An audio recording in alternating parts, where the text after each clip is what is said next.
melalui proses antropogenetik yang sengaja dibuat oleh manusia dan proses alami dari alam. Sumber terbentuknya karbon terdiri dari dua, yaitu satu berasal dari organisme dan dua berasal dari alam. Proses siklus karbon yang terjadi pada makhluk hidup terdiri dari dua, yaitu fotosintesis dan respirasi. Fotosintesis. Tumbuhan yang mengalami proses fotosintesis akan menghasilkan karbohidrat.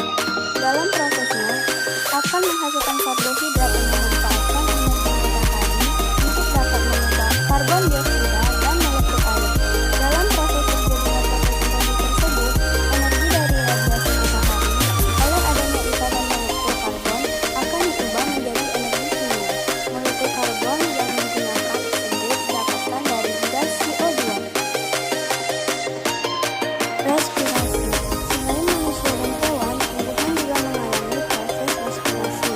Kebanyakan dari proses fotosintesis pada tumbuhan adalah proses respirasi yang terjadi pada bagian stomata atau daun. Proses yang terjadi yaitu perubahan makanan menjadi sumber energi. Selain itu, stomata yang terdapat pada tumbuhan akan menyerap gas O2, oksigen, dan mengeluarkan gas CO2, karbon dioksida. Berikut ini video simulasi siklus karbon yang terjadi pada makhluk hidup.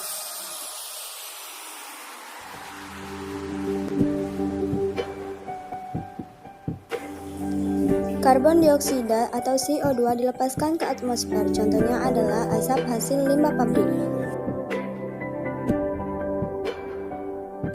Karbon dioksida CO2 diserap oleh tumbuhan untuk fotosintesis. Tumbuhan menghasilkan oksigen O2 melalui proses fotosintesis. Konsumen primer menghirup oksigen tumbuhan, lalu konsumen primer berespirasi menghasilkan CO2 yang kemudian akan diserap oleh tumbuhan lagi. Konsumen tingkat tinggi juga mengeluarkan CO2 yang nantinya akan diserap oleh tumbuhan juga. Hewan yang mati diuraikan oleh dekomposer. Aktivitas pengurai juga menghasilkan CO2. CO2 kemudian diserap oleh tumbuhan. Saat malam hari, tumbuhan mengeluarkan CO2 ke atmosfer.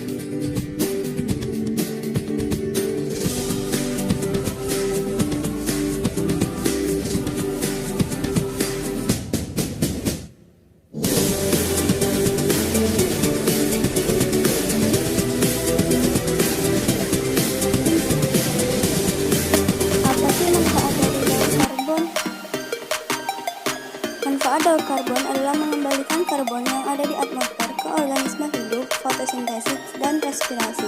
Karbon dioksida hasil respirasi